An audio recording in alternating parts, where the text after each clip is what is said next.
Bismillahirrahmanirrahim. Assalamualaikum warahmatullahi wabarakatuh. Sebelum memulai pengajiannya, saya mau mengingatkan tonton sampai habis agar tidak gagal paham atau salah mengartikan. Semoga video kali ini menambah wawasan kita dalam beragama dan bermanfaat buat dunia maupun akhirat. Amin. Oke, selamat menyaksikan kajiannya. Artinya gini loh, ketika manusia mengatakan mampu-mampu, itu ada sekian hal yang manusia itu tidak ikut melakukannya, tidak ikut menciptakannya. Misalnya kue nyupir, supirana enak, punya pengalaman. Tidak kecelakaan karena apa? Nyupir kue enak, mobilku normal. Mobilmu normal lah, wabrak mobil yang mabuk. Apa? Nah di sini ini manusia dituntut, diingatkan terus. Kamu itu butuh Allah, rahmat Allah itu yang melindungi kamu, bukan keahlian kamu, bukan kecakapan. Karena tanpa itu semua tidak bisa, semuanya Allah. Ya, tapi manusia tadi gara-gara misalnya tadi mobilnya normal, dia punya keahlian nyupir, terus mengklaim kalau keselamatan dia itu karena hati-hatinya dia, karena mobilnya normal. Padahal ada sekian catatan yang menjadikan dia selamat dan semuanya itu kudrahnya Allah Subhanahu wa taala. Misalnya gak ditabrak wong mabuk, gak ono gempa, gak ono bumi merekah. Misalnya kita pinter nyupir lah terus bumi memangap terus kita cemplung nggak apa-apa. Pokoknya daerah-daerah kayak ya rasa tak sebut nomor orang. Kira tahu muka siapa ya, bener mari tak sebut nomor yang ngeri. Intinya Indonesia ora aman, tapi kita tenang aja satunya ora aman kabeh, ora sing aman. Ora usah kuwatir likuifaksi, ora usah kuwatir meteor jatuh, kabeh ya potensi napa? Potensi semua. Sehingga ini sedikit saya ijazahkan. Suatu saat kata Rasulullah, saya ya Mu'ad melihat kamu hanya sejengkal di depan para ulama ketika nanti di akhirat. Terus Mu'ad tanya, Rasulullah tanya, kenapa kamu hanya satu jengkal dengan derajatnya para ulama ketika sowan Allah? Terjawabnya Mu'ad, kamu punya amal apa?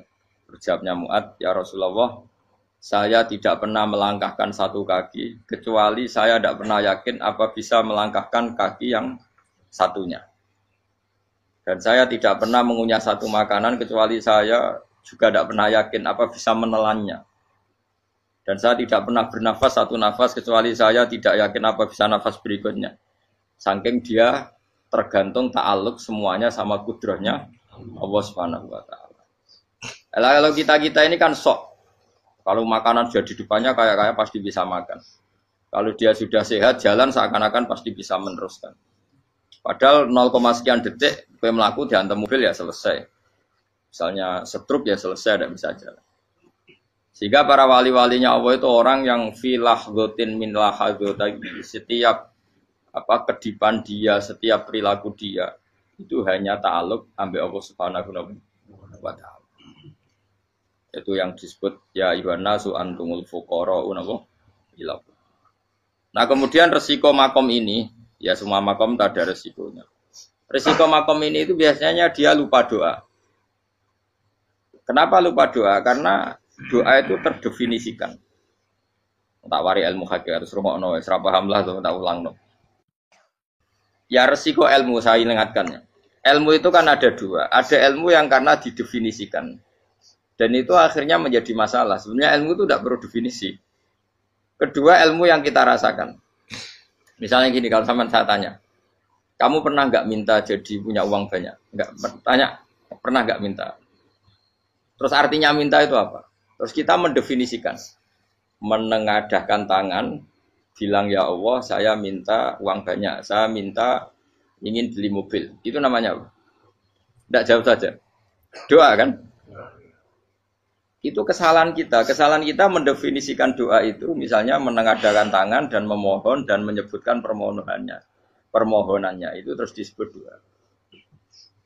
Tapi kalau menurut Allah, sistem tubuh kamu yang menghendaki punya mobil, sistem tubuh kamu yang ingin punya uang banyak, reaksi tubuh kamu yang terhinakan karena ditagih orang atau butuh uang. Ini menurut Allah ya sudah kamu itu peminta-minta. Saya ulang lagi ya. Sehingga menurut Allah kamu minta tidak minta ya tetap berstatus peminta, pengemis. Nah, orang-orang yang sudah wusul, meskipun itu kondisional ya, tidak selalu. Itu ya dia pikirannya menengadahkan tangan apa enggak ya sama saja tubuhnya merasa minta. Sehingga dia tidak perlu mengekspresikan minta. Nah, terus orang yang fikih bilang seperti itu tuh sombong, wong kok gak tahu donga. Sebetulnya keliru vonis orang fikih. Bagaimana mungkin dikatakan sombong? Dia reaksi tubuhnya, elemen tubuhnya sebetulnya meminta. Dia tidak berkategori meminta karena ilmu kadung didefinisikan kalau minta itu yang seperti ini. Itu kan lama. Nanti kalau suatu saat Indonesia yang kuasa itu terlalu NU atau terlalu yang tidak NU, lama-lama ada definisi. Misalnya yang dikatakan tahlilan itu apa? Ya bid'ah, Nabi tidak pernah tahlilan. Sahabat gak pernah nahlilin Nabi. Malah nggak ngaji Nabi jadi tahlil. Mana nih tahlilan jalur sepuro mayit ngaji Nabi jalur sepuro. Sehingga dengan tradisi itu tahlil itu masuk definisi bid'ah karena nggak pernah dilakukan sahabat dan para tabi'in. Ya salahnya kamu definisikan. Tapi kalau udah kamu definisikan, diarani tahlil, ya mau la ilaha illallah. Terus, mungkinkah satu bacaan la ilaha illallah dilarang? Wong ra oleh maca kalimat tauhid. Jadi misalnya tahlil iku nafatno kalimat tauhid. Oke tok ora ngara iso dilarang tapi nak tahlil iku mitung dinane mayit kaya budo. Soalnya kriminal. Enak. Ya sudah seperti itu. Makanya banyak orang salah itu karena ilmu kadung didefinisikan. Nah, definisi itu sebenarnya tidak mengikat dalam banyak hal. Ini penting saya utarakan. Ya karena seperti itu. Makanya itu masalah-masalah besar antara kita dan firqah-firqah yang lain. Masalah ahli sunnah, terus masalah yang lain-lain. Memang ya sudah seperti itu. Ya saya ulang lagi ya. Ketika Nabi Ibrahim mau dibakar Namrud, itu masyhur cerita itu. Dan kemudian jadi namanya Habib Syah. Habib Syah itu sebetulnya hanya ngutip Habib Abdul Haddad. Jadi syair itu sebenarnya ada di Diwanul Haddad. Apa? Diwanul Haddad. Diwanul Haddad itu syair-syair Abdul Haddad ketika beliau usul, beliau mukasyafah. Terus bagian dinyanyikan Habib Syah terus jadi populer. Saya ulang lagi ya. Tubuh kita, misalnya kamu lapar, perut kamu kan mereaksi minta makan. Andaikan kamu itu Tuhan, kan kamu tahu bahwa perut kamu itu minta makan. Tanpa kita bilang, ya Allah saya minta makan, Allah tahu kalau reaksi tubuh kamu minta makan. Sehingga orang yang tidak minta pun asal makomnya makom yang ikror, mengakui kalau dia butuh, ya namanya sudah minta. Tapi fikih kadang mendefinisikan sing darane minta itu misalnya madhep kiblat terus menengadakan tangan dan sebagainya. Ya sudah kita sebagai orang pengikut ya yang ikuti fikih, yang ikuti tasawuf sebetulnya itu definisi yang sepihak. Sehingga ketika Nabi Ibrahim mau dibakar Namrud, masyhur itu cerita itu. Beberapa hari mungkin bulan-bulan orang disuruh Namrud cari kayu sebanyak-banyaknya. Ketika kayu sudah terkumpul mungkin satu lapangan, Ibrahim mau dibakar. Pegawainya Namrud itu bingung caranya nguncalo Ibrahim. Mereka saking gedene napa? Api. Nak diuncalo kok ado iku ratok tengah. Nak diparekno iku kepanasan. Masyhur. Setan zaman iku ora akeh dadi setan tenan. Saiki kan duplikate sak akeh dadi setan ra tau muncul. Wong duplikate wis napa? Akeh. Singkat cerita setan itu muncul pura-pura jadi manusia terus ditemukan manjanik. Manjanik ya semacam ketepil besar yang jadi mana dari kiai-kiai ketepil itu haram mergo penemune setan. Jadi ini tuh. Tapi nak manjanik penemune setan itu betul walhasil terus dibikinkan satu manjanik semacam ketepil besar terus Ibrahim dilemparkan ke api. Lewat apa? Ketepil tadi idenya siapa? Setan. Nah ketika di tengah api itu unik. Kata malaikat Jibril datang terus tanya sama Ibrahim. Ya Ibrahim apa kamu butuh saya? Butuh. Alakah haja apa kamu punya kebutuhan? Jawab Ibrahim lah. Saya tidak punya kebutuhan. Amma ilaika fala. Kalau ke kamu ndak. Karena kamu makhluk. Apapun keren kamu Jibril tetap kamu makhluk. Amma ilaika fala. Ndak maksudnya butuh ke Allah nanti saya nyampaikan. Malah dinya Nabi Ibrahim, kalau Allah tidak usah kamu sampaikan ya sudah tahu. Gua be Jibril. Oh, anak gue ditekak kan. Ya saya ulang lagi, apa kamu punya kebutuhan? Alaka hajalla ama ilaika fala kalau ke kamu ndak. Ndak maksudnya butuh ke Allah nanti saya sampaikan. Karena Jibril yang mentang-mentang dekat sama Allah dan tukang memberi informasi. Tapi kata Ibrahim, kalau ke Allah sih nggak perlu kamu, dia sudah tahu. Nah itu terjadi nadumanya Habib Abdul Haddad Masyhur itu apa? Hasbi min su'ali ilmuhu bihali. Jadi cukup ilmunya Allah itu menjadikan saya tidak perlu minta. Hasbi min su'ali ilmuhu bihali. Jadi ada kondisi tertentu yang para wali itu, saya ulang lagi, kondisi tertentu yang para wali itu ya tidak minta. Tapi kalau itu ditiru jenengan semua ini jadi keangkuhan. Kenapa? Wes ora ndonga tangane ditenangakno, atine ya ora eling pangeran, kan akhirnya ra njaluk tenan. Jadi gue aja niru wali-wali. Nah wali-wali itu kan misalnya tangannya tidak menengadah, tapi semua sistem tubuhnya merasa butuh sama. Saya itu pernah ya, tapi itu kondisional dan saya juga ngulang tidak mesti bisa. Ketika saya umroh itu pernah saya ada satu kondisi itu doa ya di putaran pertama dok. Di putaran pertama saya berdoa ya agak banyak di multazam. Putaran kedua mau berdoa sudah tidak berani lagi. Sampai ke-7. Hari kedua ya tidak berani, hari ketiga tidak berani. Nah seperti itu tidak bisa dibuat-buat, meskipun saya juga agak ingin. Tapi ya pas itu ya nggak bisa. Gara-gara itu korban kitab hikam, ya kitab hikam yang terkenal. Kitab hikam itu pernah cerita gini. Rubbama dallahum al-adab ala tarkit tolab. Terus di antara makalahnya itu wa inna ma yunabbahu man yajuzu alaihil ikhfal. Tapi kamu jangan niru dosa kan. Tapi jangan ingkar ilmu ini tambah dosa kowe. Jadi niru ya dosa, ingkar ya dosa. Jadi ada seorang wali kata hikam. Kadang-kadang seorang wali itu mau doa diulang itu sungkan. Kenapa? Yang perlu diingatkan tuh yang potensi lupa. Allah kan masih ingat doa kemarin. Loh itu gara-gara saya sebelum umroh itu mensinau kitab hikam itu agar itu kok. Ya Allah, sing tak dungani wingi ejek eling kok tak eling no meneh. Dadi wa inna ma yunabbahu man yajuzu alil fal, yang bisa diingatkan hanya orang yang potensi lupa. Sementara Allah tidak akan. Tapi kan akhirnya dungane eling. Ya Allah kayak kemarin. Hari ketiga ya Allah kayak. Makanya menurut saya ilmunya orang hakikat itu juga ada sisi kriminalnya karena ya tadi. Tapi kamu ingkar ya keliru. Memang Allah gak mungkin lupa, ngapain kamu ingatkan. Makanya menurut saya Allah itu mandat terbaik, benar-benar Rahman Rahim. Mestinya nak Allah terbaik, kue donga bedino malah ngamuk. Lah aku lali tapi mbok eling dong. Tapi Allah itu ya maklumi ya, dengan kekeliruan. Kita ini kan selalu keliru, donga terus ya keliru sebetulnya. Karena seakan-akan kan mengingatkan seseorang yang mungkin lupa. Wong Allah tidak pernah lupa kok, kamu ingetin terus. Atau kamu menggurui Allah, yaitu ya Allah nang sebadani kalau di duake, padahal nggak mesti maslahat bagi kamu. Duake orang mesti maslahat bagi kamu. Maka ada sekian contoh yang wali itu dibully pangeran. Saya sering cerita, banyak cerita wali itu dibully pangeran. Digarap ya pangeran. Ini gara-gara salah itu. Saya pernah cerita dan itu ada di hikam betul di kitab itu. Ada wali itu tukang hamal. Hamal itu manol di pasar, itu tukang angkut.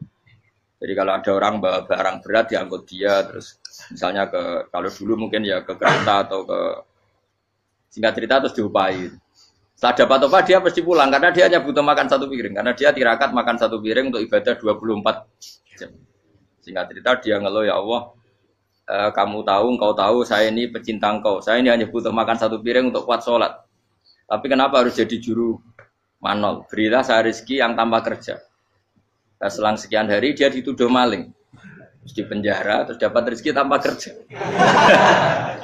Dia ya Allah kenapa jadinya gini? Kan kamu minta rezeki tanpa kerja. Ya itu penjara itu rezeki tanpa kerja kan. Jadi Allah memperlakukan para walinya itu memang unik. Ya kadang dibully. Sehingga dalam cerita-cerita kenabian, kata Qadiyat itu, nggak ada orang yang sering dibully Allah kayak nabinya. Karena nabi itu orang yang dicintai Allah. Jika salah sedikit saja itu, cara pangeran, cara kampus itu digarap, pokoknya dipelonco, pokoknya salah sedikit. Misalnya begini, Nabi Yakub itu kan nabi. Dia mungkin nyon sewu nggak tersadar, nyembelih anak sapi itu di depan indukannya. Ya beliau mungkin spontan saja, Pak. Kalau kamu yang melakukan pasti tidak ada hukumannya karena Allah tidak pati peduli sama kamu, sudah lah. Artinya nggak peduli salah pantas saya ora jelas ya gitu. Tapi ini Nabi. Ketika itu terus indukannya sapi tadi, ya Allah, Yakub itu kekasihmu. Saya tidak berani sama dia karena dia kekasihmu. Tapi saya tetap menuntut keadilan. Dia harus merasakan susahnya dipisah dengan anak. Meskipun dia tidak nuntut rasanya roh anak sebelah itu tidak se ekstrim itu. Sapinya itu hanya nuntut, ya Allah, dia harus merasakan sakitnya terpisah dengan anak. Akhirnya Allah menciptakan Yakub ngalami terpisah dengan Nabi siapa? Yusuf. Itu kalau kata Qadiyat, itu kalau yang melakukan tidak Nabi, pasti gak dibully Allah, dibiarin. Karena Nabi ini yang melakukan. Nah. Terus ini Nabi Yusuf lagi, mana rasa daftar wali berat. Nabi Yusuf itu di penjara itu karena terdolimi apa karena memang dia salah? Terdolimi. Dan Yusuf itu Nabi. Nabi Yusuf itu Nabi betul memang benar-benar. Meskipun ganteng dia Nabi. Syaratnya Nabi ganteng kira-kira mlebu. Nabi itu harus ganteng, enggak boleh. Nabi elek ora oleh. Karena Allah izin di kekasih kok kriting elek. Allah ya di selera tadi. Kabeh Nabi mesti yang paling ganteng di kaumnya, yang paling nasab. Enggak boleh Nabi kok pesek, kriting, enggak boleh. Tapi kalau sudah jadi orang soleh oleh kan. Tapi kalau Nabi enggak boleh. Nabi Yusuf ganteng. Masyhur kan cerita Nabi Yusuf dengan siapa? Zulaikha. Dan belum ada orang dalam keadaan darurat masih cerdas kayak perempuan. Jadi singkat cerita, ketika Yusuf diajak Zulaikha selingkuh gak mau kan keluar dari kamar. Dalalah kebetulan wa alfaya sayyidah rajal. Itu si Zulaikha tadi spontan langsung bilang, wahai suamiku, apa hukuman orang yang ingin menodai keluargamu? Itu wong wedok. Padahal dia agak terencana, dia pun gak bayangkan kepergok suaminya. Itu dalam keadaan kepergok itu masih cerdas. Suamiku, apa hukuman orang yang mau menyelingkuhi keluarga Anda? Singkat cerita, suaminya murka, terus Yusuf dipenjara, terdolimi. Ketika dipenjara, kemudian Yusuf punya keahlian mentakwil apa? Mimpi. Kan tadi suaminya Zulaikha itu tidak sampai raja ya, kira-kira PM atau menteri. Raja itu punya mimpi yang bisa nakwil itu hanya Yusuf. Singkat cerita, terus utusan raja datang ke Yusuf dan takwilan Yusuf terbukti benar. Tapi Yusuf ini seorang nabi, saya ulang lagi Yusuf seorang nabi, dia tapi ya manusia. Bilang gini ke utusannya, coba bilangkan ke raja kamu, di penjara ini ada orang yang di penjara secara terzalimi, yaitu saya. Tolong laporkan ke majikan. Itu Allah tersinggungnya itu bukan main. Nabi kok lapor makhluk. Itu tersinggung. Nah, kowe kan gak piye-piye. Kowe ngajono proposal Allah ra piye-piye. Wis pokoke Allah mek kowe ra piye-piye. Wong sampean swargane ya ora langsung wae ngono pokoke kira-kira kan sudah enggak perlu ditegur. Makanya fa'an sahu syaitanu dzikra rabbi fala bisa fisijni bid'asi. Maka Allah mentakdirkan utusan raja tadi itu lupa melaporkan peristiwa Yusuf ke raja tadi. Sehingga raja enggak pernah dengar kalau ada orang di penjara karena Allah tersinggung. Wong kowe ku nabi kok lapore ambek penguasa. Ngono tok iku wis Allah tersinggung. Karena dia nabi, enggak boleh nabi lapor makhluk. Jadi Allah itu dengan nabi itu sangat-sangat sensitif. Sangat-sangat sensitif. Ya begitu. Terus cerita yang terkenal, meskipun ini enggak ada di Quran, Nabi Musa. Nabi Musa itu pernah sakit gigi. Karena dia mentang-mentang kalimullah, orang yang sering komunikasi dengan Allah, minta ya Allah, tolong tunjukkan obat gigi saya itu apa. Singkat ini sama Allah dikasih tahu. Kamu ngunyah suket ini gitu. Rumput ini kamu kunyah nanti pasti sembuh. Karena resepnya dari Allah ya pasti mujarab, kan enggak ke dokter. Singkat cerita dikunyah terus sembuh. Suatu saat dia sakit gigi lagi, enggak konsultasi lagi karena masih punya resep tadi, kopian apa? Resep. Dia datang nyari suket yang sama dikunyah tambah sakit. Tanya sama Allah, ya Allah ini kan resepnya yang sama, kenapa tambah sakit? Kata Allah, kamu itu kekasihku. Ora nak sing ngobati ku aku ra suket sembrono. Semenjak itu Nabi Musa ora pernah resep lagi sudah. Andikan tuh kamu, pasti Allah juga enggak tersinggung. Makanya kata Qadiyat, kenapa para nabi sering ditegur itu bukan karena Allah murka, nabi itu beda. Jadi kesalahan kecil atau apa-apa yang menurut kita ada salah itu untuk nabi salah. Makanya di ahli sunnah ada kaidah apa? Mimba bi hasanatil abror sayyi'atul muqarrabin. Pernah dengar kayak apa? Mimba bi hasanatil abror sayyi'atul muqarrabin. Sesuatu kalau dilakukan umumnya orang itu hasanah atau kebaikan, tapi kalau dilakukan para nabi itu salah. Karena apa ya? Saking dekatnya dengan Allah. Saya ulang lagi apa? Mimba bi hasanatil abror sayyi'atul muqarrabin. Jadi nabi itu beda. Nah, para nabi itu orang-orang yang ngalami fikir yang doa resmi kayak siapa tadi? Definisi fikir ya sering. Kayak definisi orang tasawuf yang sering. Sehingga ketika nabi berdoa ya memang secara disiplin ilmu yang namanya berdoa ya minta Allah dengan mengadakan tangan. Ketika enggak berdoa karena nabi sadar Allah tidak perlu diingatkan lagi, pasti masih ingat. Jadi dua-duanya benar terus. Makanya nabi itu lam yazal fitaroki, nabi itu selalu naik derajatnya. Karena pas minta ya benar, pas tidak minta ya. Tapi kamu jangan niru dosa kan. Tapi jangan ingkar ilmu ini, tambah dosa. Jadi niru ya dosa, ingkar ya dosa. Jadi ada seorang wali kata hikam. Kadang-kadang seorang wali itu mau doa diulang itu sungkan. Kenapa? Yang perlu diingatkan itu yang potensi lupa. Allah kan masih ingat doa kemarin. Loh itu gara-gara saya sebelum umroh itu mensinau kitab hikam itu agar itu kok. Ya Allah. Sing tak dungani wingi ejek eling kok tak eling nomene iku. Dadi wa inna ma yunabbahu man yajuzu alil yang bisa diingatkan hanya orang yang potensi lupa. Sementara Allah tidak akan. Tapi kan akhirnya dungane eling. Ya Allah kayak kemarin. Hari ketiga ya Allah kayak. Makanya menurut saya ilmunya orang hakikat itu juga ada sisi kriminalnya karena ya tadi.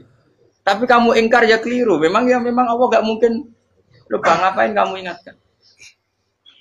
Makanya menurut saya Allah itu mangga terbaik, bener-bener Rahman Rahim. Mestinya nak Allah terbaik, kue donga bedino malah ngamuk. Lah aku lali tapi mbok eling dong. Tapi Allah itu ya maklumi ya, dengan kekeliruan.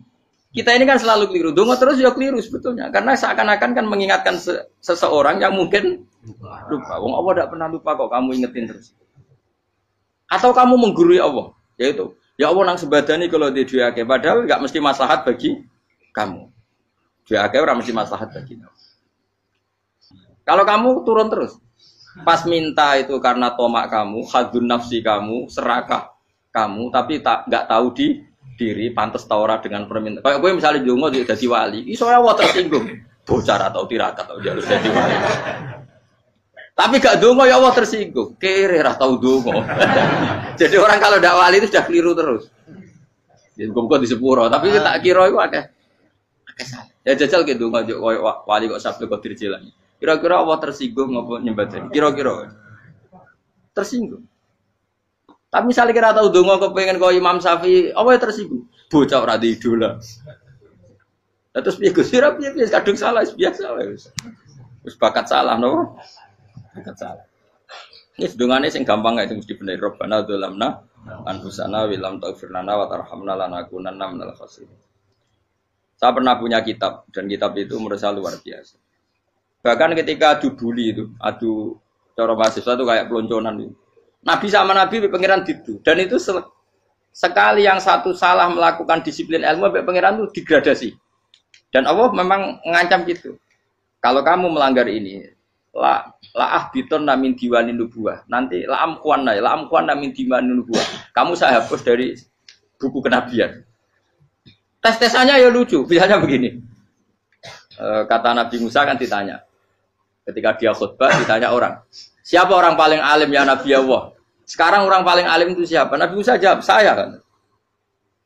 Ya itu Allah tersinggung karena wong kok mletene ngono.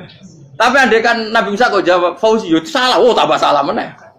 Atau enggak Pruhen, malah salah meneh. Tapi jawab Musa ya salah. Saya Gusti, saya kan. Orang paling alim siapa? Saya. Allah memperingatkan Musa, ada seseorang yang lebih alim ketimbang kamu. Coba kamu harus ketemu dia. Ketemu singkat cerita ketemu Nabi siapa? Khidir. Terus dalam 3 sesi ini, 3 babak ini buli-bulian. Nabi Khidir itu dalam 3 babak ini selalu kelihatan salah. Di antaranya adalah cara sekarang ya mungkin di gonjak sepeda motor atau perahu kalau dulu yang menggratisi dia numpangi sepeda motor malah spionnya dicopot gitu. Spionnya dicopot, dirusak. Tapi Musa kan sudah digratisin malah rusak yang motornya yang apa? Menggratisin. Nabi Khidir masih tenang. Kamu tidak paham. Ya, Nabi Khidir mesti tidak kamu tidak paham. Itu kata syurrahul hadis termasuk Ibnu Hajar al-Asqalani bilang ini.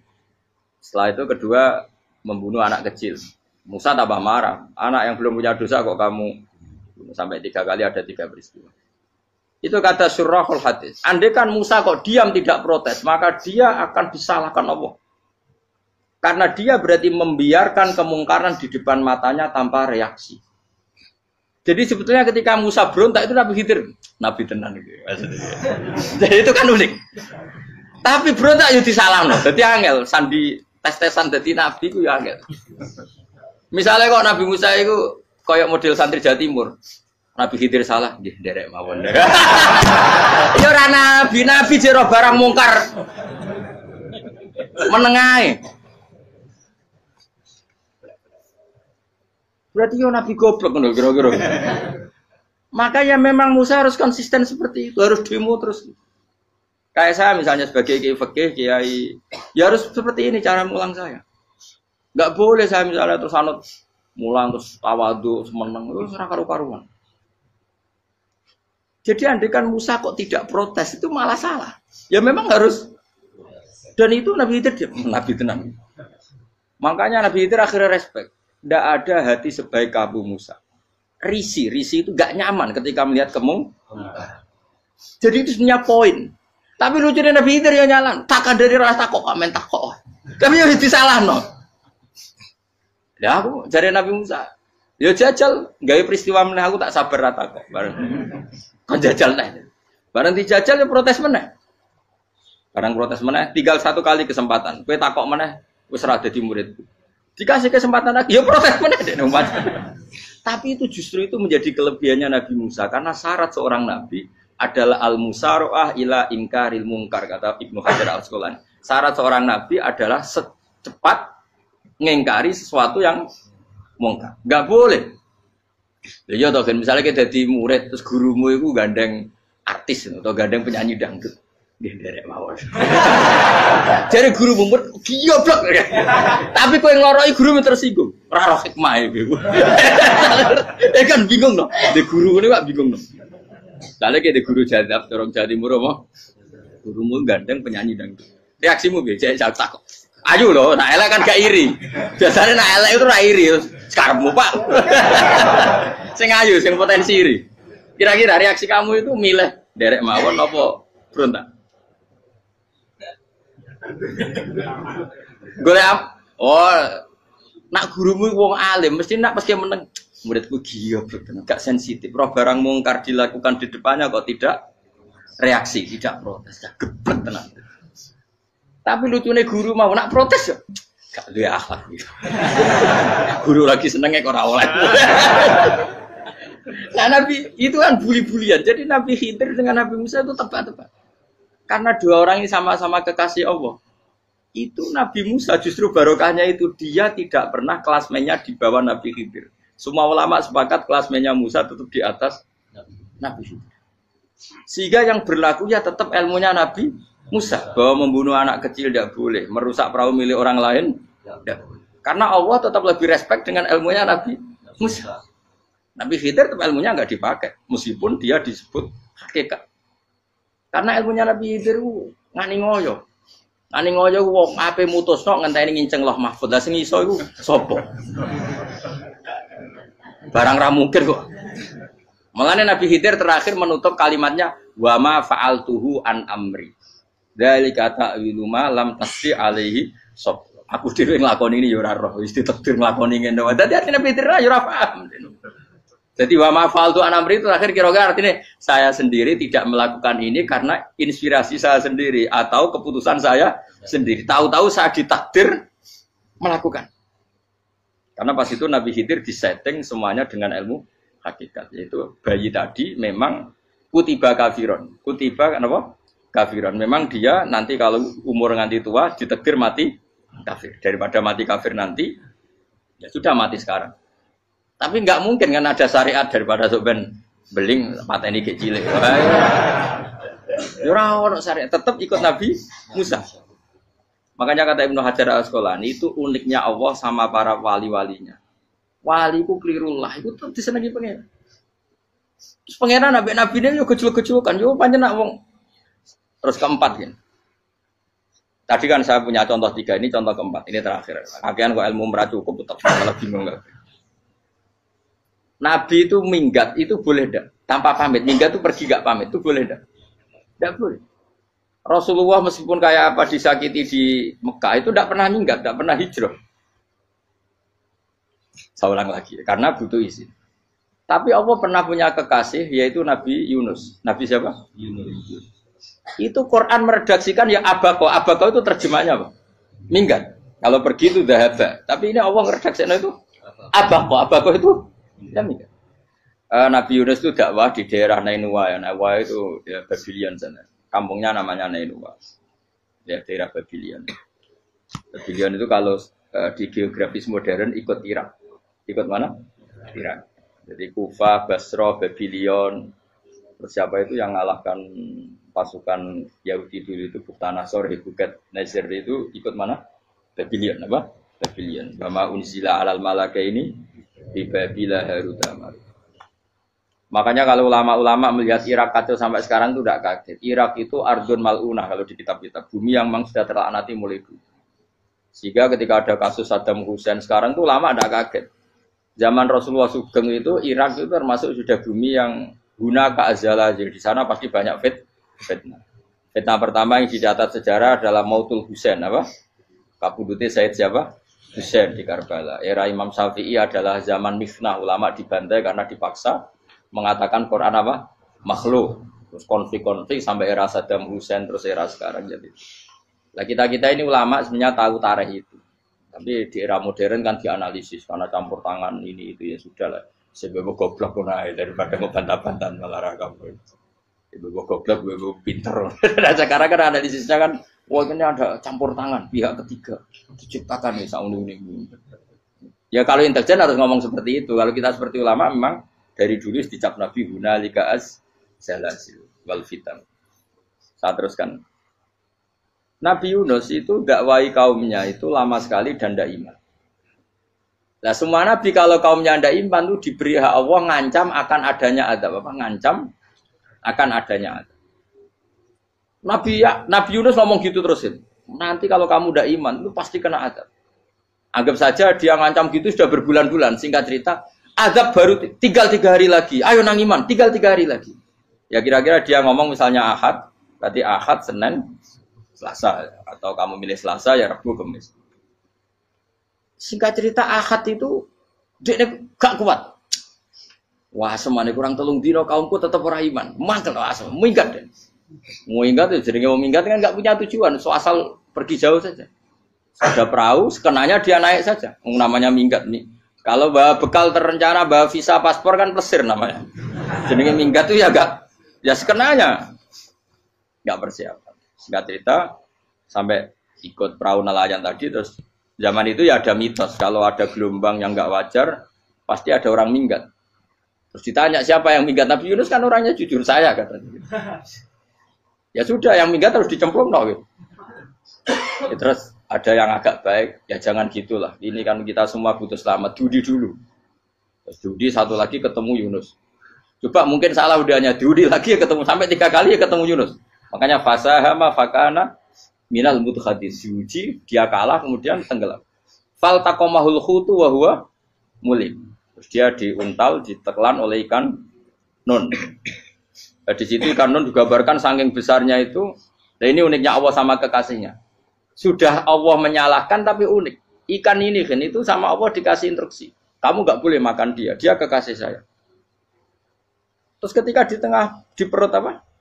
Ikan dia kegelapan terus Nabi Yunus cita-citanya satu ya Allah kalau saya sumpah kiri saya tidak bisa baca tasbih akhirnya sama Allah disulap perut ikan itu jadi masjid jadi dia di dalam perut ikannya santai saja tetap wiridan santai fana ada fi dzulumati alla ilaha illa anta subhanak inni kuntu minadz zalimin dia santai aja wiridan karena perut ikan bagi dia adalah masjid Ya dia disalahkan Allah karena abako tadi minggat, hijrah tanpa pamit. Tapi juga dibela-belain Allah, ikan tadi tidak boleh nelan. Ini perlakuan Allah sama orang yang bikin. Tapi karena dia Nabi uniknya apa? Dino Ahad itu kaumnya do nginceng omah Nabi Yunus. Rame-rame nginceng. Lucunya cara nginceng gini. Nak Yunus neng omah berarti bodoh nih. Wong omah ono adab kok dene tengok. Barang dinceng Nabi Yunus tuh gak ada. Oh tenan ono adab. Mulane wonge rawani ning omah. Itu uniknya pangeran. Jadi umpama dekne ra minggat yo salah. Umpama dekne ora minggat berarti kaume jare apa ono adab ono gempa bumi likui faksi kok dekne ning omah. Lah nek ono tenan ra mlayu. Nyatane gak mlayu. Jadi mbak Allah didesain minggat. Tapi nek minggat jadi salahno Nabi yo ora pamit. Makanya masyhur saya itu punya kitab karangannya Habib Alim Alamah, babanya Habib Anis, Habib Ali bin Husain yang ngarang apa? Ali bin Muhammad bin Husain karang yang Simtud Duror itu diantara doanya gini. Tapi jangan tiru loh, biar awal gimana. Aku rawani niru, cuma saya hafal secara ilmu, tapi saya tidak berani. Waj'al sayyiati man ahbabta. Ya Allah, jadikan kesalahan saya itu kesalahan orang yang kau cintai. Terus pokoknya salah lagi jadi pengiran kadung seneng, salah lagi sampai wae wong seneng. Waj'al sayyiati man ahbab. Terus koyo kowe lah dimanja wong tuamu, anak paling disayang. Salah wae lucu. Kok cah cilik. Kowe seneng cah cilik. Salah wae. Lucu. Mecano gelas yo lucu, tiba yo lucu. Tibane cah tuwek-tuwek. Bocah jelalatan, mulane tiba. Nah itu barang kau mengincang omahe Nabi Yunus gak ono wong. Wah, berarti adab mau turun betul. Andai kan adab tidak jadi turun, pasti Nabi Yunus berani di tenang. Wes. Barang mulai malam Kamis, adab itu sudah kelihatan. Ada puting beliung, ada apa, sudah jelas pasti ada adab. Kaum yang lapangan tobat. Tobat, finish. Secara bal-balan menit-menit apa? Terakhir. Wah, itu sampai pengen ditompo tobatnya. Wes gak sido tak adab bang kue tobat. Singkat cerita, Nabi Yunus hari ketiga atau apa, dia selamat. Pakai versi yang umum saja. Selamat. Faltaqamaul hutu bahwa falaula annahu kana minal musabbihin la bi batni la yaumi yub'atsun. Akhirnya dimuntahkan sama ikan don tadi terus dia keluar. Barang keluar tanya-tanya kabar gimana kabar kampung Nenuwa baik-baik saja. Tabarawani mulai karena dia tahu kalau orang bohong itu dihukum mati. Padahal dia bohong katanya Kemis itu ada adab ternyata kampungnya baik-baik. Padahal baik-baiknya karena mereka jadi masyarakatnya nyari dia karena mau iman. Si nabinya agak berani pulang karena nanti dihukum mati. Aku pangeran nabi kekasih itu dia. Pangeran ya bully itu. Oh itu gue beda-bedaan. Wong kekasih pangeran. Aku ora kena dipito langsung diadab. Jadi pangeran kekasih gue beda ora koyo. Akhirnya Yunus rawani mulai. Wah nak mulai aku disiksa. Perkara nih kalau pembohong itu dihukum mati. Masyarakat yang golek tenan, mergo nalem Kemis ku ono azab tenan. Cuma terus do tobat. Disebut falaula kana qaryatun amanat fanafa'aha imanuha illa qauma Yunus lamma amanu kasyafna anhum adzabal khizyi fil hayatid dunya. Enggak ada kampung yang saya adab kecuali kasil tak adab, kecuali kaum Nabi Yunus. Aku wis meh ngadab lho, pas menit terakhir peta adab tobat. Akhirnya ra sido jare pangeran. Iku kaum Nabi ten. Iku yo barokah minggate Nabi Yunus. Lah iku nabi. Wong kliru kok barokah iku nabi. Umpama Nabi Yunus ora minggat, kaume berpikir Yunus bohong. Wong ape ana azab kok tengok-tengok ning omah. Tapi pas minggat tenan yo disalahno pangeran, minggat kok gak paham. Hikmat. Amalane kira usah protes. Wali iku beda, kekasih pangeran.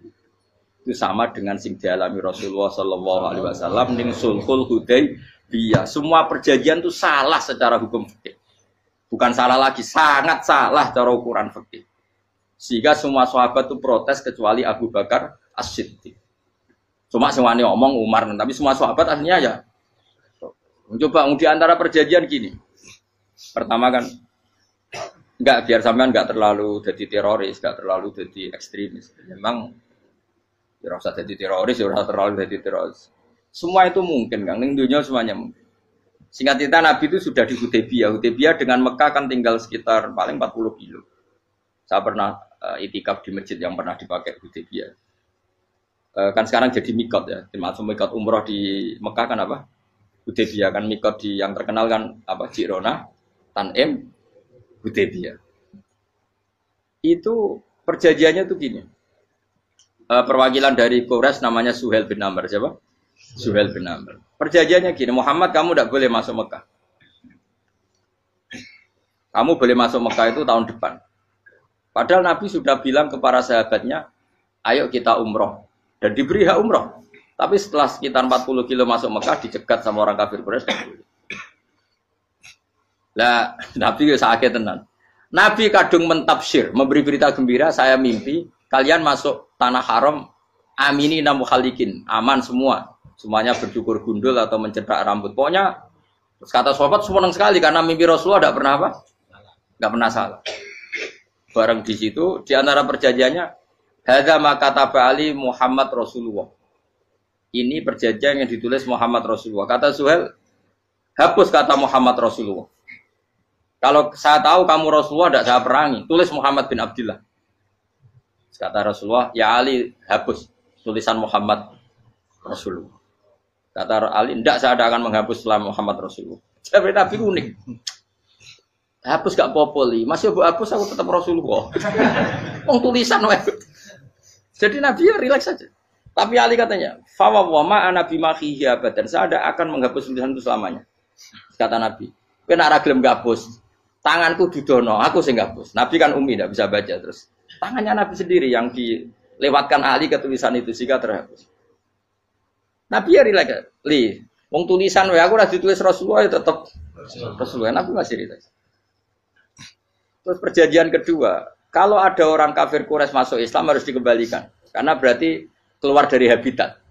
Tapi kalau sudah Islam kok masuk kafir lagi harus dibiarkan. Karena berarti kembali ke habitat.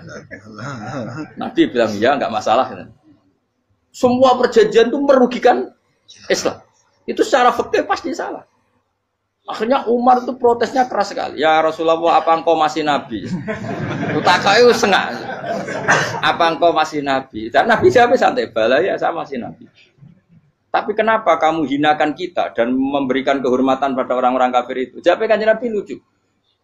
Ya agama iki wae pangeran. Masih aku perjanjian ning ngono kok pangeran sing angkat agama iki tenang wae. Kan Nabi ku yo perjanjian mek manusa gampang. Jadi Nabi itu saking imannya Allah tetap yu'izzu hadaddin. Allah pasti memuliakan ini agama. Apapun perjanjian yang diciptakan manusia. Makanya bapak saya, Mbah Mun, guru saya itu ngaram-ngaram tenan mikir Islam. Islam mbok pikir haram, ono sing duwe. Ben ngono. Dunya rusak kok apa ben. Tetep Islam itu mulya. Rasa mbok pikir wis keliru-keliru lah perjanjiane dunya keliru lah. Lho coba Uni Soviet kayak apa hegemoninya? Kayak apa kuatnya Uni Soviet? 100 tahun mengkooptasi Uzbek, Tajikistan dan tapi apa bisa menghilangkan keimannya orang Uzbek Ceknya? Ketika Uni Soviet bubar langsung malah negara-negara itu jadi persemakmuran yang negara apa? Indonesia kayak apa? Dikooptasi PKI, dijajah Londo 350. Mbah Soleh Darat alim zaman Londo, buyut-buyutku alim zaman Londo. Iku semondok Mekah ya alim. Zaman PKI ada wong alim. Saiki ayo, zaman Islam Nusantara apa ono sing alim koyo. Jadi Islam menarik zaman wis di regani negara, zaman rung dinegani negara iku wis mul. Karena ini agama milik Allah. Punya ketahanan yang luar biasa. Sebenarnya dari Nabi tentang kayak perjanjian salah lah, Mar. Gak apa-apa. Inna wa ta'ala a'azza hadati. Inna wa ta'ala la yudhi'u dinahu wa la yudhi'u. Pokoknya pangeran bakal ngembar agamanya orang masalah perjanjian keliru lah. Perjanjian ketiga itu semuanya merugikan Islam. Tapi apa kata Abu Bakar ketika protes Nabi gak dijawab, datang ke Abu Bakar. Menurut kamu gimana? Jawab Abu Bakar lucu.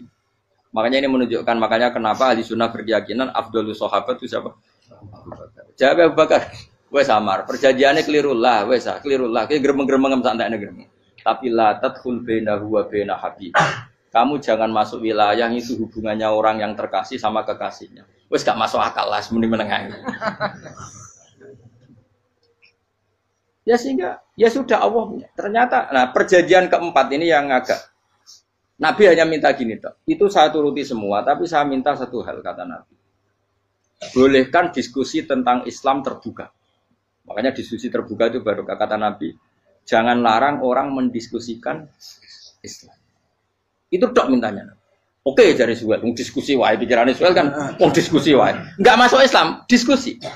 Jangan larang orang yang membicarakan Islam secara terbuka. Ada kata terbuka. Dari Suwel, oke, enggak masalah. Itu dok, yang itu pun enggak jelas menguntungkan Islam apa? Enggak. Akhirnya apa yang terjadi? Darun Nadwa, tempat-tempat pertemuan, cara sakniki gerdu, gedung parlemen, semuanya itu diskusi. Sajane Muhammad itu sapa? Konsep Islam itu. Dan semua yang cerdas juga sajane ya bener Muhammad. Nyembah watu ya pancen giyoblok tenan. Pancen yo goblok tenan watu kok di. Terus nak Yahudi ora bener pisan, Nasrani ora bener pangeran atau. Wah, diskusi.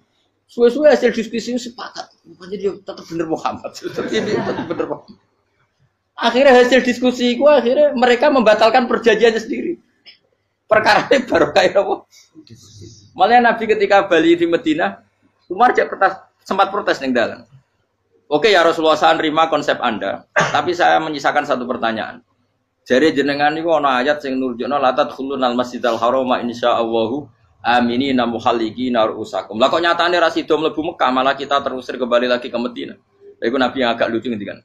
Mar, ning ayat iku ora gak ana taune. Apa ana ayat iku taun iki? Sing ngatene taun iki ra kowe. Dari Nabi iya ora ana taune ya. Ora ana taune kok tauni dhewe kan kira-kira. Ayat iku kan gak ana taune, Umar ae sing GR nafsiri tahun ini. Wong awam suatu saat kamu akan masuk Masjidil Haram. Tapi kan gak ana taune ayat itu. Apa di ayat itu ada tahunnya Umar dan Allah bilang tahun ini ya enggak, ya sudah kalau enggak ada tahunnya ya pokoknya mesti kapan-kapan terjadi. Tapi ora saiki. Kayak sugih rugen kan gak ono tahune, ora iso. Mau aku ndongakno sugih tapi kan tanpa tahu. Iso suwi. Nah, akhirnya apa yang terjadi? Ada diskusi masif di Mekah. Setiap yang cerdas, setiap Nabi tanya, Abu Sufyan siapa? Nabi mau komentar gini, sama siapa teksnya? Misluhu la yajhalul Islam. Kalau Islam sudah didiskusikan, otak secerdas Ikrimah bin Abi Jahal, secerdas pasti tidak bodoh tentang Islam. Maknanya pasti akal yang waras memilih Islam. Wah, akhirnya Islam jadi masif. Ya sudah, karena Islam sudah masif, tokoh-tokohnya cenderung Islam, akhirnya perjanjian itu dibatalkan sendiri. Akhirnya waro'aitan nasa yadkhuluna fi dinillahi afwaja. Akhirnya mereka berbondong-bondong masuk. Itu artinya apa? Nabi itu gaya perjanjian cara fikih keliru wae, cara fikih cara zahire keliru wae, tetap barokah karena punya hubungan khusus dengan Allah Subhanahu wa taala. Makanya la tadkhul bainahu wa baina habib. Itu kan kayak ya sudah seperti di pangeran, makanya Sayyid Ali itu Sohibu Simtiduran nak donga di antara doanya waj'al sayyiati man ahtabta. Jadikan ya Allah kesalahan saya kesalahan orang yang engkau cinta. Karena ulama nyontono ngene, saiki Nabi Adam ambek iblis itu padha salah itu. Enggak jawab. Padha salah, iblis itu salah bodoni Nabi Adam salah. Dilarang mangan wit khuldi tetep mangan. Mau trimo rayuane sinten? Iblis. Tapi wong piye-piye pangeran ku seneng Nabi Adam. Sediluk diusir bar sumajtabahu rabbuhu fataba alaihi wa bar langsung Adam urung metu ka swarga wis diwarai. Damke kepengin tak sepuro nggih tak warai dongane. Iblis tak diwarai. Mane kena donga. Wong dadi mane ya pokoke wong disenengi ku menangan. Lan kaya pengen donga iku kowe ora bakat wali biasa wae iki cerita. Ya sudah seperti itu. Ya, tapi emang ya sudah seperti itu. Nabi Adam itu urung pati keusir tenan, itu fatalah ko Adam Rabbi kalimatin fatal. Jadi urung terlalu jauh dari surga. Kemana lagi pes pertama medun ke bumi, sampai awal diwarai beberapa kalimat sing dadekno di sepuro. Kawat al sayyiati man ahbabta. Ini penting kalau atur namanya. Wilayah-wilayah kenabian itu wilayah yang kita tidak pernah tahu detailnya, tapi kita yakin Nabi itu para kekasih Allah. Dan agama Islam itu juga agama paling diridhoi. Maka di zaman apapun, kecewa apapun dengan perjanjian dengan negara maupun dengan dunia, Islam tetap dihormat pangeran. Wis ora usah kuat. Mikir Islam ku keliru. Nak ngitmai oleh nak mikir keliru. Agamane pangeran kok pikir. Saya masyhur. Sayyidina Umar itu kan khalifah paling sukses masalah futuhat. Di masalah apa? Futuhat. Dan Ibnu Umar setiap jalan-jalan itu dibully sama orang-orang. Ya Ibnu Umar, mbok ya kamu itu minta sama bapak kamu supaya dia nyebut penggantinya siapa. Atau bikin suksesi lah. Jangan kok dia khalifah sukses kemudian tidak jelas juntrungannya. Kan dia tetap mati suatu saat. Saking gak kuatnya Abdullah bin Umar, matur, ya Abah, engkau harus suksesi. Siapa ya pemimpin setelah jenengan? Lah kenapa? Orang-orang bilang kalau ada orang misalnya penggembala kambing terus ditinggal gelanggang itu dianggap dosa karena kambingnya pasti kocar. Apalagi ini urusan umat. Kamu tahu-tahu mati sebelum sesi ini pasti kacau. Umar langsung marah. Agama Islam itu gak sama dengan kambing kata Umar. Agama Islam agamanya pangeran, mesti diurusi pangeran. Aku mau khilafah, aku mau sukses. Ben aku ora usah mikir, engko ora diurusi pangeran. Jadi Umar itu justru sange hormatnya sama Islam itu dengan cara gak mau mikir Islam.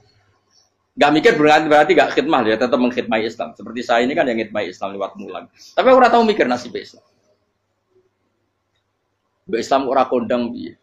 Ditinggal Abu Bakar melaku, Umar melaku, Wali Songo mbek kowe rak mulya Wali Songo. Saiki durus mudin yo mlaku, durus KUA yo mlaku. Durus mubalek sing kadang matre ku yo mlaku. Berapa kiai sing dadi oknum perkara proposal? Ya agama yo. Wong bapak udah kanca kiai ku mudin, anake mondok. Bareng saking suwene dadi mudin, zaman iku mudin urung untuk gaji kono negara. Anake njuk dhuwit muni spontan. Cung ora ono mati kok dhuwit. Mergo nek ora ono mati ra entuk rezeki. Cung ora ono mati kok dhuwit. Mun iku agama ya ora piye-piye juga. Mergo agama iki diurusi Allah. Ayo nabi palsu ben kira wae mulai Musailama sampai Musotek sampai Lia Eden. Kurang lagi. Mulai wali palsu koyo Rama dosa Rama sapa iku. Woi wono kabeh ora masalah. Uni Soviet kayak apa mengkooptasi ceknya Uzbek. Akhirnya ya kalah Uni Soviet. Saiki ceknya Uzbek dadi negara nopo? Islam. Kayak apa? Donald Trump, Islamfobia. Tapi sekarang orang Amerika malah berbondong-bondong masuk nopo? Islam kaya. Mbok pikir malah Islam konsepi malah rusak. Mergo terus di metodologi. Harusnya penyebaran Islam itu begini. Harusnya mbahmu pera pangeran kok muni harusnya. Orang Islam kadang melaku ya lewat mudin. Saya itu punya santri, ini kisah nyata. Itu lahirnya di Bali. Itu bisa baca Fathul Mu'in. Lahirnya di Bali. Bahkan dia ketika SD itu tukang mimpin lagu Hindu. Bali itu Hindu apa Buddha? Hindu. Karena dia ketua kelas. Tapi Islam. Semua cuma. Jadi dia ikut. Gara-gara jadi Baba itu bakal sate yang Bali.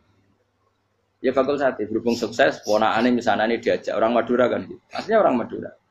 Setelah kampung itu menjadi kampung Muslim, lama-lama berkebutuhan punya masjid. Berhubung wis anake kiai ana masjid mosok ora diwong alim. Akhirnya anake dipondokno di Jawa.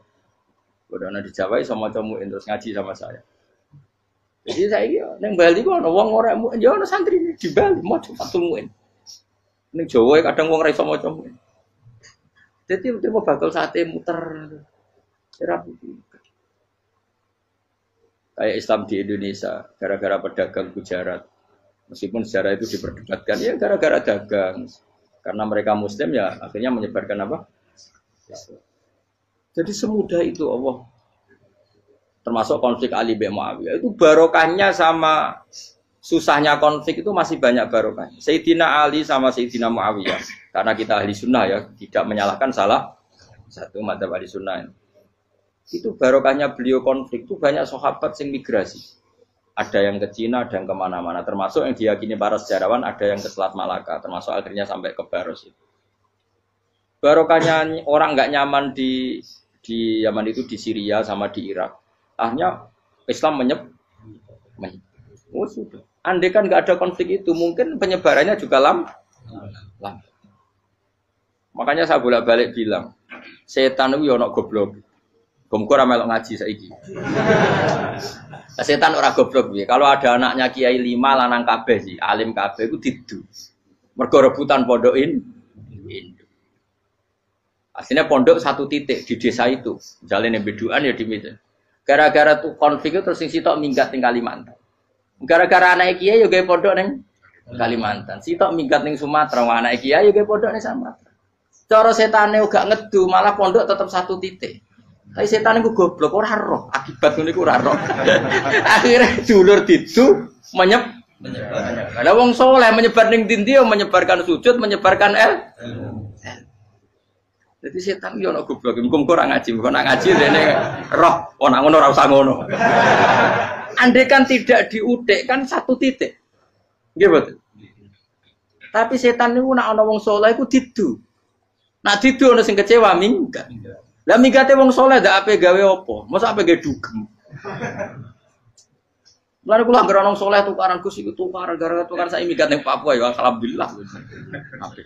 Kula niku rak Gus kancaku ya Gus-Gus sing minggat ki kuwat. Angger pamit kula ora tau tak tangisi. Nuwun ki kok minggat to bener. Mingate Gus ndak ganti piye. Paling yo gawe podok apa gawe opo. Lah setan nganti saiki belum tahu. Mulane muga-muga ora roh. Jadi artinya nak pangeran ngersakno iku segampang itu. Lah coba di Ponegoro kan konflik sama keluarganya yang dulu ada yang mungkin sebagian pro Belanda. Ning Sulawesi ya tetep gawe napa? Pon. Engko ning gone wis pokoke angker ning tindi. Wali Songo ya. Sunan Kalijaga agak pati cocok mbek buyut Sunan Kudus. Rapati cocok akhire dakwah ning kidul di daerah kene.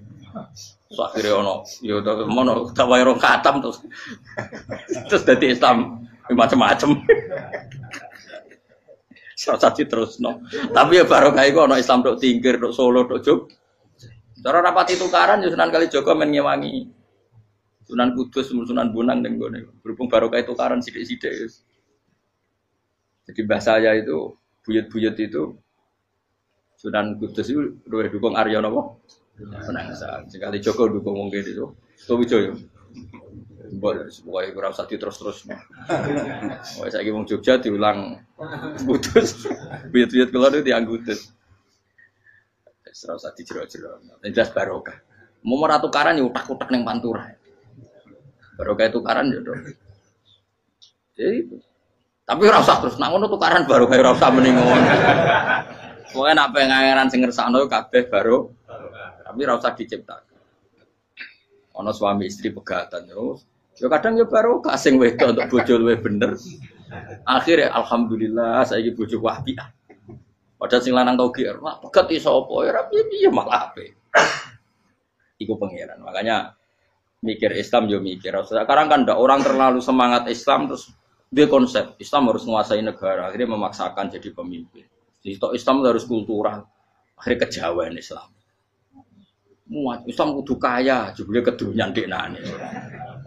Islam kudu fakir, bebas hisab, kefikiran akhirnya buruh Cina. Justru kakean konsep wis mari kuwat. Lah ya ana sing wah Islam kudu sugih, nek sugih ben kuat. Jebule bareng sugih kedo. Ana sing milih fakir ae ben tambah hisab, kefikiran Islam buruh Cina. Islam harus merebut negara supaya ada konsep khilafah. Pas ngrebute wis ngafir-ngafir wong akeh. Pas prosesnya wis dadekno perkara. Islam harus kultural, juga main-main gong wae malah sindinan terus. Ra sida dakwah, mergo kakean apa?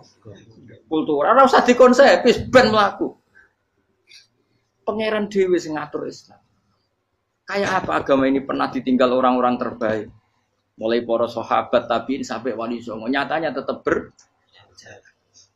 Iku nunjukno agama ini diurusi Allah Subhanahu wa taala. Napa khidmah wae. Kayak saya yang mengkhidmati Islam.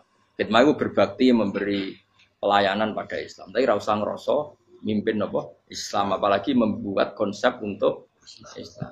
Justru konsep kita ini nanti yang merusak.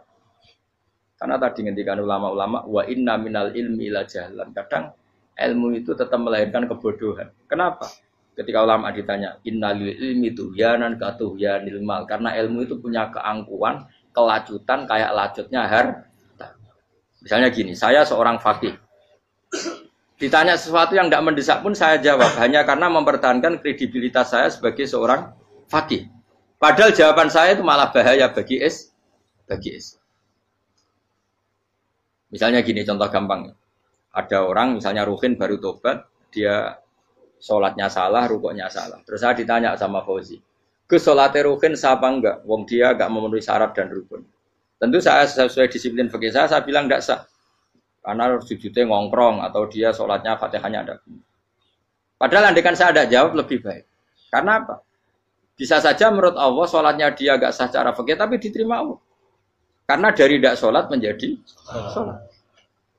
Itu kan ibarat begini.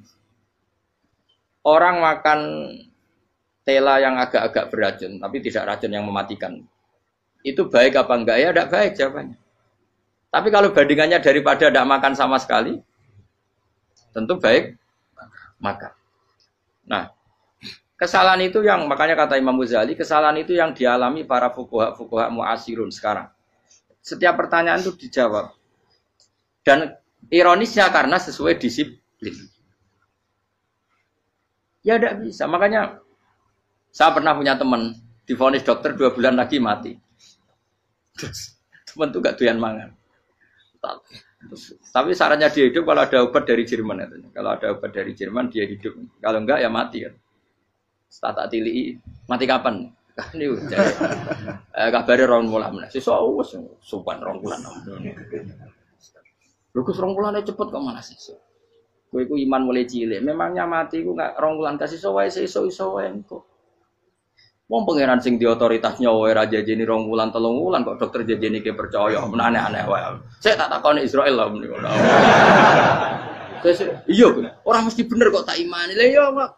Kowe cek goblok kowe iku mondok 2 wulan iku ora mesti sesuk ya mungkin. Nah padha-padha mungkin sesuk ya mungkin kok ya oke. Padha-padha mungkin kok milih sing 2 wulan, milih sesuk ae. Milih sesuk saiki tak istighfar be aku, tak ngaji dadi keren mati sesuk. Yo, sulit bodoh nih, itu biasa. Saya kisah urip.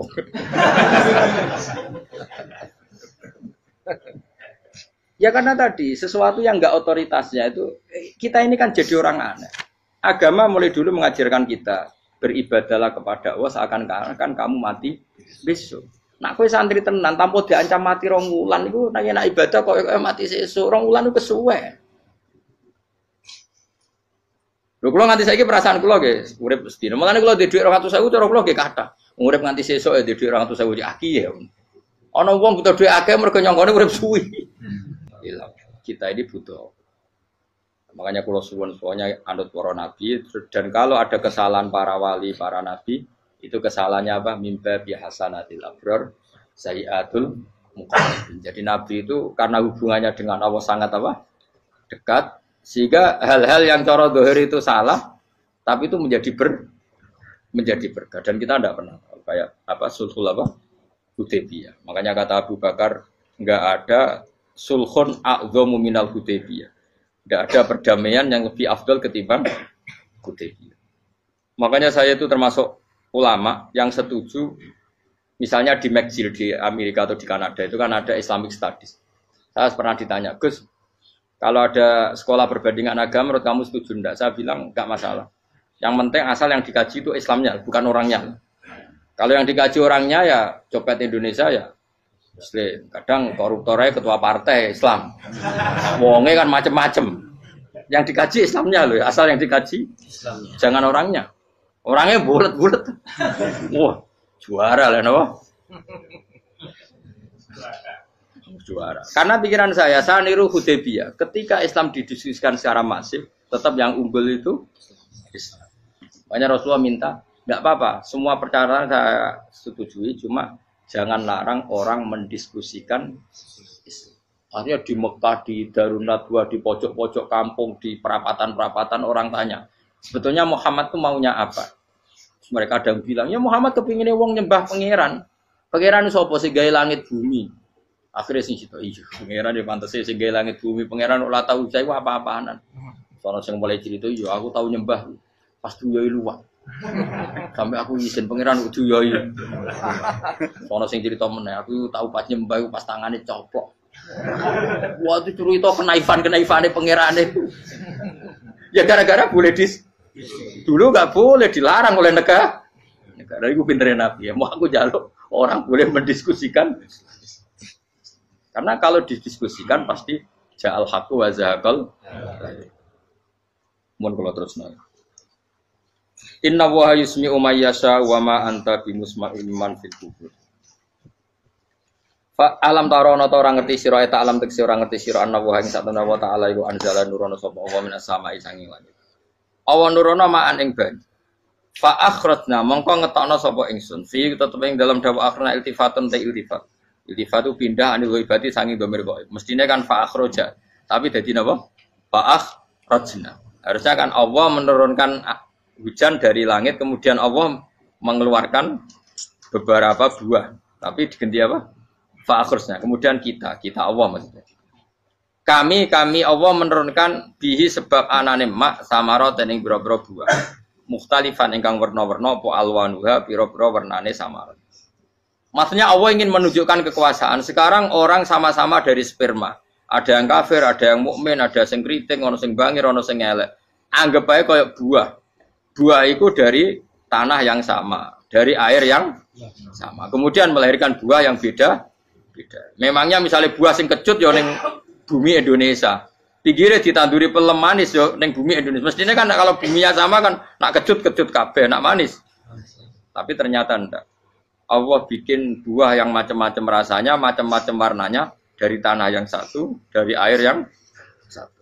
Itu kenapa gitu? Ya saking kudrahnya Allah, saking kekuasaan Allah. Mustalifan khali warna-warna apa alwanu habra-habra warnane samarot ka afdoro kaya dene ijo. Wa ahmarolan abang wa asfarolan asfar. Asfar itu agak kekuningan. Wa irial lan yane kabeh. Wa minal jibali lan iku setengah saking pira-pira gunung judadun ute pira-pira dalan. Delala Allah masih ada gunung sing tak tahu diambah manusa lah ya. Delala ada desain alam yang paling layak ada ya selalu ada yang layak dilewati jam ujuda tori konteks dalan fil berihi landiane napa jabal bidon kang putih-putih jadi kados gunung-gunung teng Indonesia. Nah didelok waduh kemudian ada jalan mesti nyelirit ketok putih wa khumrun lan ana sing kemerah-merah ron ke kuning-kuningan ya mukhtalifun ingkang beda-beda alwanuha apa pola warnane judat fil jibal bisidati ana sing terjal wa filan ana sing kropos. Yes kaya gunung-gunung itu kan ana sing apa cengkramane ku enak berarti sidah ana sing napa dari tanah sing napa kropos wa qara bi busud lan pira-pira watu kemloso ya kuna manane kemloso watu besar sudun kang ireng-ireng atfun ala judat suhur nek pira-pira watu syadidatu sawati kang banget ireng. Artinya gini loh. Intinya misalnya bumi itu dari apa? Kita tidak pernah tahu. Kalaupun tahu, kita tidak bisa mengendalikan. Nyatanya bumi warnanya macam-macam, buah-buahan ya macam-macam. Iku nunjukno kabeh iku kudrahe Allah Subhanahu wa taala. Yuqalu den ucapno kaciran kang aswadu tur banget ireng hirbibun wa qalilun hirbib aswad. Niku bahasa mawon guys, pokoke wong Arab niku biasa ireng banget, ireng jelinteng. Lah ngeten. Nah niku wong Jawa nek muni ireng banget misal ireng jelinteng. Pokoknya wis ireng disifati sesuatu yang mempertegas apa? Kehitamannya.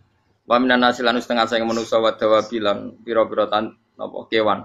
Wal anami lan pira-pira raja kaya. Jadi kalau dawab itu mulai melata ya dawab, mulai kodok ya dawab. Nanti mulai kewan apa saja itu dawab. Kalau an'am itu lebih yang agak terhormat kayak apa? Kambing, kayak unta, sapi itu masuknya apa? An'am mukhtalifun utai sing beda-beda apa alwan pira-pira warnane iki kabeh. Ya kadalik kaya warnane pira-pira kewan. Pira-pira tanduran. Jadi maksudnya ngeten nih. Kalau sampai angan-angan misalnya sapi putih, engko tahu-tahu dia anak rodok kemerah-merahan, engko dia anak ke hitam dari mani yang sama. Dulu-dulunya misalnya enggak Gus kalau hitam itu pasti babanya ada yang agak hitam. Senajan toh sekarang pas bapaknya, indukannya, ibunya sudah putih. Tapi tetap aja asal usulnya dari satu. Ya tetap asal usulnya dari satu. Sekarang jadi variasi banyak, tetap asal usulnya satu. Nah, kok sampai beda-beda itu kabeh kekuasaane Allah. Kastila visi mari kaya dene bedane boro-boro buah wal jibali lan. Yang memahami itu semua tentu ulama innama yakhshawaha min ibadihil ulama. Innama yakhsam sine wedi banget Allah min ibadi sing boro-boro kaulane Allah sapa ulama boro-boro ulama. Assalamualaikum warahmatullahi wabarakatuh.